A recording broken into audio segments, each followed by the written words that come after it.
Welcome to another episode of the St. John Sports Spill. I'm your host, Keon St. John. What's happening with you? Good day, good evening, all of that, good morning, whatever time you get into it. You know, reluctantly here to talk about my Chargers, losing to the Patriots. And it was a disappointing loss, no question. But not one that I'm necessarily really surprised that happened, just because of, and really it seemed like it don't matter, but Belicheck got the Chargers number. Like, I don't care if it's Brady, if it's Cam Newton last year, this year with the Rook. Like, it doesn't even matter who's at the QB when it comes to the Patriots and the Chargers, because they seem to always have success against us, even obviously with Big Phil, playoffs included, so I'm not completely surprised by the loss. I'm more concerned about the how we lost. I really thought our offense was real shaky, really no rhythm all day, a lot of drops, which obviously ain't cool. Our offensive line is better, but we still need a lot of help on the offensive line. Mainly, at that right guard, that right tackle spot. So we'll see if that gets addressed in the off season. Maybe in the draft. Maybe somebody else would be a free agent to bring in. But obviously, Storm Norton, I believe, Storm Norton and Schofield, they not the answer unless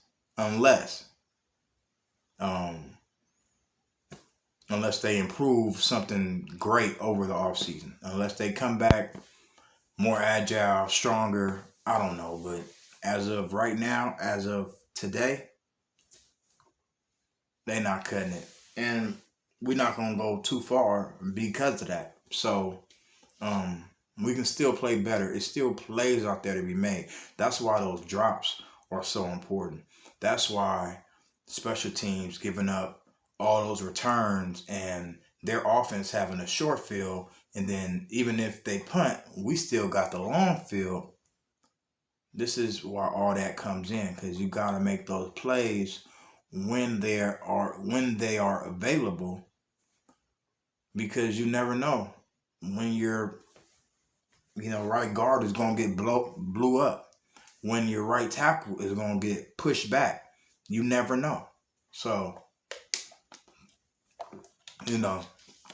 this is something that the Chargers must address. And I don't know if we need to leave the tight end in more to block. Maybe put Roundtree over there and stay in more. I don't know. But we struggling at that position. And, Justin Herbert didn't play a good game, obviously. A lot of miscommunication on some routes. Obviously, the big one was the pick six to Adrian Phillips, which obviously former Charger. He had 2 picks. He had him a day. Nice homecoming for him. That was miscommunication on that. And Jared Cook doesn't know what's going on. He doesn't know what's coming when that ball is thrown in the air. And it was all bad. Offensively, like I said, we just not getting no rhythm right now. And I don't know what's up with we had the rhythm earlier in the year.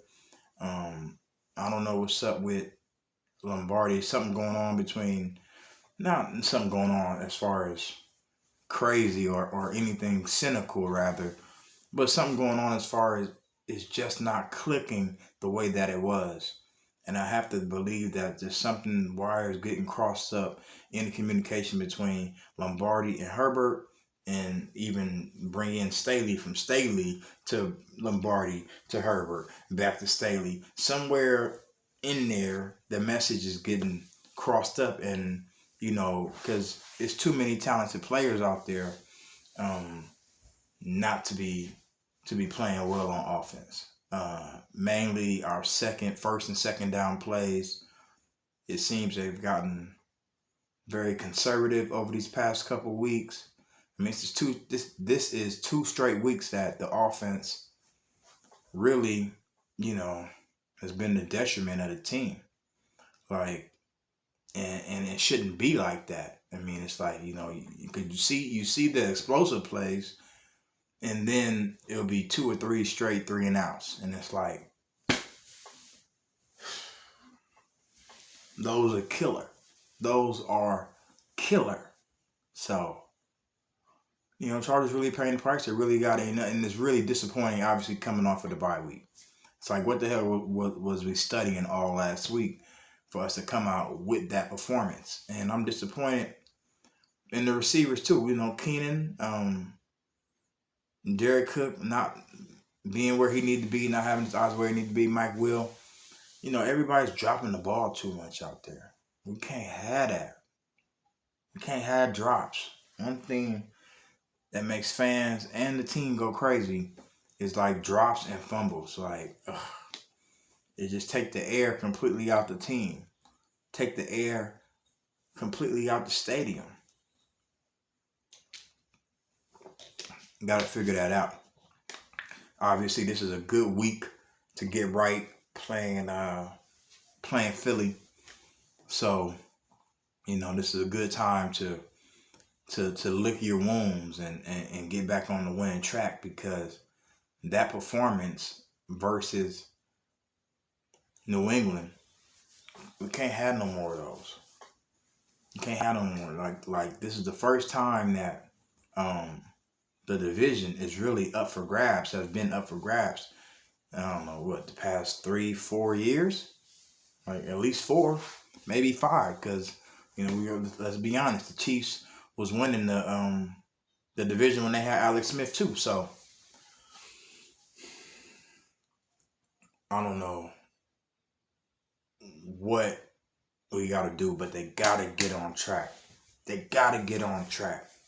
Like, you got to win these games. This is the first time, like I said, the division can be had in some years, and the first time in some years, really, the first time since Mahomes has gotten into the league that he looks actually human.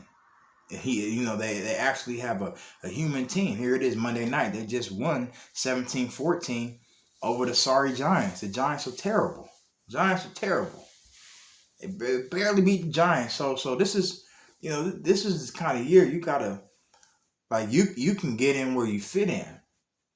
You know what I'm saying? You can get in where you fit in this year, and the Chargers gotta really snatch that opportunity and take full advantage of it, because it's out there to have. But you keep having performances like this, keep having the miscommunication, the bad special teams.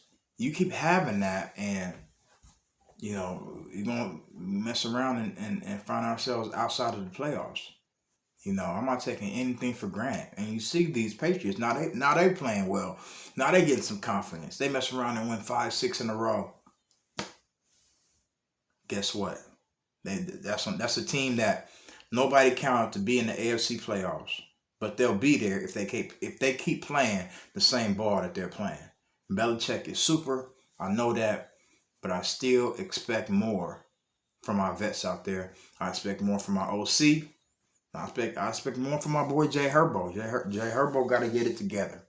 That's 2 weeks, man. 2 out of 3 weeks. 2 straight games and 3 weeks in all, counting the bye. He's got to get it together. But I trust him. I think he's going to do it. I believe in the young man. I think he has moxie. I think he has heart. I think he has guts.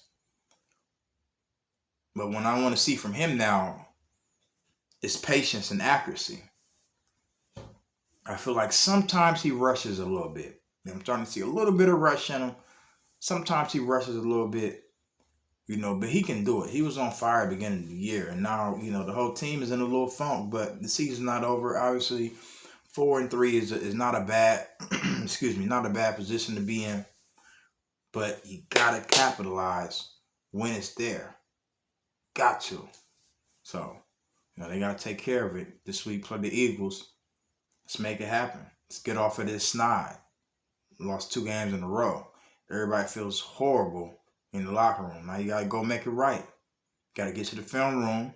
You gotta study. And gotta come together as a team. Gotta figure it out, man. Make it happen. I believe in my guys. I believe they're gonna do it. So we're gonna find out though. It's a great thing. It's always everything gets answered on the field. None of these words that you hear from any commentator, analyst, player, coach, none of these words matter at all. It only matters what happens on the field. So let's see. These games ain't won on paper. You gotta lace them up. You gotta lace them up. So there it is. Thank you for your time. God bless. Kiss your kids. And keep it royal. Yeah.